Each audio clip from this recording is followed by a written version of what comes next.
Hello everyone, আসসালামু আলাইকুম। আমি সঞ্জিদা, আমার নতুন একটা ব্লগে আপনাদের সবাইকে স্বাগত জানাচ্ছি। কেমন আছেন আপনারা সবাই? আশা করছি ভালো আছেন। আল্লাহর অশেষ রহমতে আপনাদের সবার দোয়ায় আলহামদুলিল্লাহ আমিও ভালো আছি। তো সকাল থেকেই ভিডিওটা শুরু করলাম। সকালে রান্নাবান্না সব শেষ করছি, সাথে চাও রান্না বসিয়ে দিয়েছি। আসলে আজকে আমার মনটা একদমই ভালো নয়, শরীরও ভালো নয়। সেজন্য আমি কী করেছি আমি নিজেও জানি না। কিন্তু যেহেতু শুক্রবার সেহেতু তো আমাদের একটু রান্নাবান্না আছে, কিন্তু তারপরেও আজকে তেমন রান্না হবে না, কারণ গতকালকে রাতে মুরগি রান্না করা হয়েছিল। আজকে মেবি একটু মাছ রান্না করা হবে। আমি আসলে ঠিক বলতে পারি না যে কী হবে এখনও। ভিডিওটা শেয়ার করতে করতে অবশ্যই আপনাদের সাথে শেয়ার করব। তো বিছানাটা একদম এলোমেলো হয়েছিল। তো যেহেতু আজকে ফ্রাইডে, তো আমার হাজব্যান্ডও বাসায় আছে, আর ও একদম নোংরা পছন্দ করে না। তাই ও যেদিন থাকে ওই দিনটা আমি একদম আরও বেশি ওর প্রতি কেয়ারিং থাকার চেষ্টা করি। ও যেটা যেটা পছন্দ করে, যেটা যেটা করে না, ওটা করার চেষ্টা করি, যাতে সপ্তাহে একদিনও থাকবে, ওর মুডটা যাতে অফ না হয় বা ওর খারাপ লাগাগুলো যাতে প্রেজেন্ট না হয় ওর সামনে। এই আর কি। মহিলা মানুষ, আমরা তো যেমন তেমন থাকতে পারে, যেমন তেমন খায়, আমাদের তো হচ্ছে যে আমাদের মনের মতোই আমরা করতে পারি, কারণ সারাদিন তো পুরুষরা থাকে না।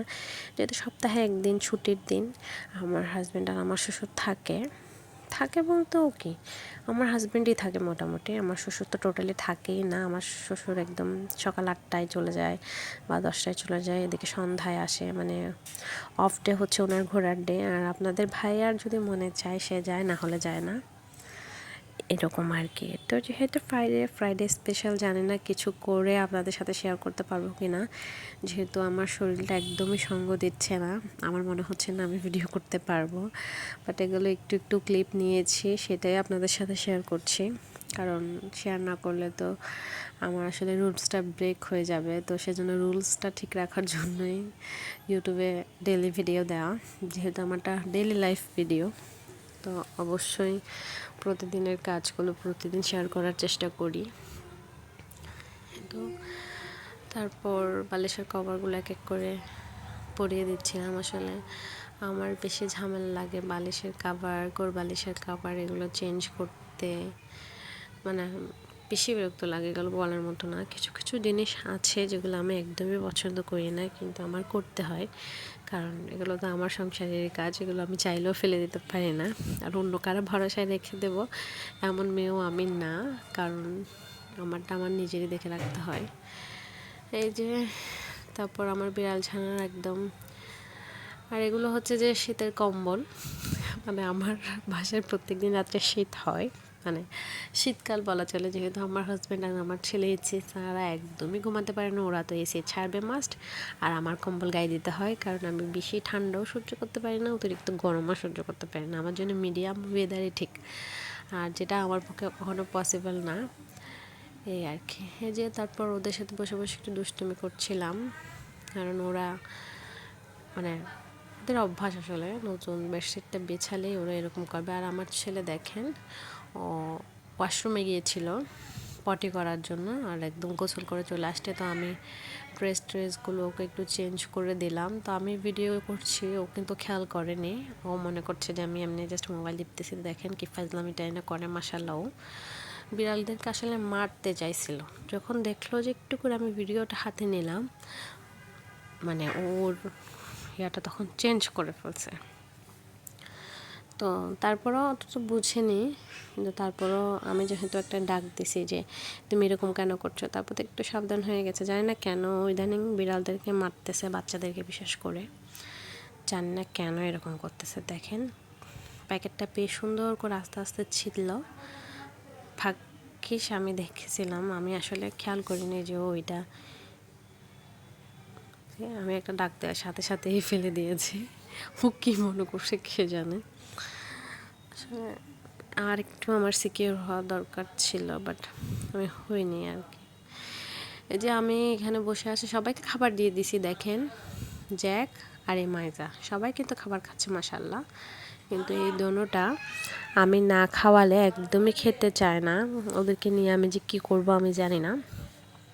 তারপরও মাইজা তো একটু স্টু হলেও খায়, কিন্তু এই যে জ্যাক, সে স্টুটাও খাবে না। সব কিছুই আমার খাইয়ে দিতে হবে।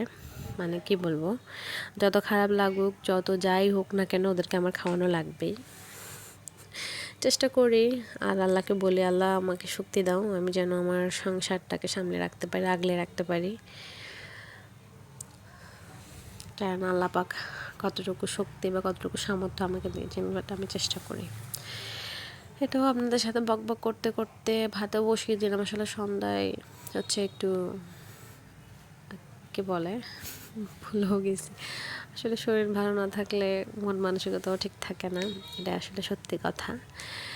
সন্ধ্যায় নাস্তা করা হয়েছিল, মানে একটু নুডলস রান্না করেছিলাম। নুডলস বলবো, নুডলস না, কে যেন বলে এগুলোকে, চাউমিন। হ্যাঁ হ্যাঁ, আসলে মনে নাই, দেখছেন ভুলে গেছি। চাউমিন রান্না করেছিলাম, তারপর হচ্ছে ডিম দিয়ে পাউরুটি পোস্ট করেছিলাম। একটা ভিডিও করা হয় না, কারণ বললাম আমার শরীর ভালো নাই, সেজন্য আমার একদমই কিছু করতে ইচ্ছে করছে না। তো এক চুলায় ভাত বসাই দিচ্ছি, আর এক চুলায় বসাই দিচ্ছি যে পানি। আর গতকালকে 2 পিস মাংস ছিল, দুপুরে তো মাছ রান্না করা হয়েছিল, তারপরও মানে মুরগিও ছিল আর কি। তো মাছ রান্না করা হয়েছিল, ওটা আর আপনাদের সাথে শেয়ার করা হয়নি। তো মুরগিটা আমি ভাবলাম যে 2টা বাটিতে নিয়ে নিই। 2 পিস মুরগির জন্য এত বড় একটা মানে কড়াই রাখার কোনো মানেই হয় না। তো তারপরে অনেকগুলো কাঁচামরিচ এনেছিল আমার শাশুড়ি। কাঁচামরিচগুলো আসলে নষ্ট হয়ে যাওয়ার পথে, জানি না আমি আদৌ বাঁচতে পারবো কি না। তো রেখে নিলাম, তারপরও পলি থেকে বের করে যাতে মনে থাকে। উপরে থাকলে তো একদমই খেয়াল থাকবে না, এখন সামনে রাখছে, যে কোনো মুহূর্তে করে ফেলবো। তো আমার হাজব্যান্ড মুরগি এনে দিয়েছে বিড়ালদের জন্য। তো মুরগিটাই কাটতে নিয়েছিলাম আমি। মুরগিটা মাসাল্লাহ অনেক বড়, প্রায় 2 কেজি প্লাস আজকের মুরগিটা।